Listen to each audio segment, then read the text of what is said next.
ವರ್ಷದವರೆಗೂ ಏನನ್ನು ಪಾಲಿಸಿದೆ? ಹೆಚ್ಚು ದುಡಿಯಬೇಕು, ಕಡಿಮೆ ತಿನ್ನಬೇಕು. ಏನು ಮಾಡಬೇಕು? ಹೆಚ್ಚು ಶ್ರಮ ವಹಿಸಬೇಕು, ದುಡಿಯೋದು ಹೆಚ್ಚಾಗಬೇಕು, ತಿನ್ನೋದು ಕಡಿಮೆಯಾಗಬೇಕು. ಕಡಿಮೆ ತಿಂದಷ್ಟು ಆರೋಗ್ಯದಾಯಕ.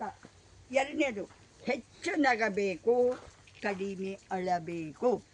ಹೆಚ್ಚು ಪ್ರೀತಿಸಬೇಕು, ಕಡಿಮೆ ದ್ವೇಷಿಸಬೇಕು. ಹೆಚ್ಚು ಆರೋಗ್ಯವಂತರಾಗಿರಬೇಕು, ಸೋಮಾರಿಗಳು ಆಗಿರಬಾರದು. ಶ್ರಮ ಜೀವನಕ್ಕೆ ಹೆಚ್ಚು ಮಹತ್ವ ಕೊಡಬೇಕು, ಸೋಮಾರಿತನವನ್ನು ಬಿಡಬೇಕು. ಈ ಎಲ್ಲ ಅಂಶಗಳನ್ನು 90 ವರ್ಷದವರೆಗೆ ಪಾಲಿಸ್ತಾ ಬಂದೆ. ಅದರ ಗುಟ್ಟು ಇದು, ನನ್ನ ಆಯಸ್ಸಿನ ಗುಟ್ಟು. ಯುವ ಜನಾಂಗ ಏನಿದ್ದೀರ, ಭಾರತದ ಬೆನ್ನೆಲುಬು. ನಿಮ್ಮನ್ನು ಅವಲಂಬಿಸಿದೆ ನಮ್ಮ ಭಾರತದ ಅವನತಿ ಉನ್ನತಿ ನಿಮ್ಮ ಕೈಯಲ್ಲಿದೆ. ಮೊದಲೇನಾಗಬೇಕು? ಎಲ್ಲ ಮಾಲಿನ್ಯ ಆಗೋದಕ್ಕೆ ಕಾರಣ ನಮ್ಮ ಮನಸ್ಸಿನ ಮಾಲಿನ್ಯ. ನಮ್ಮ ಮನಸ್ಸು ಹಸನಾಗಬೇಕು, ಎಲ್ಲವೂ ಸರಿ ಹೋಗುತ್ತೆ.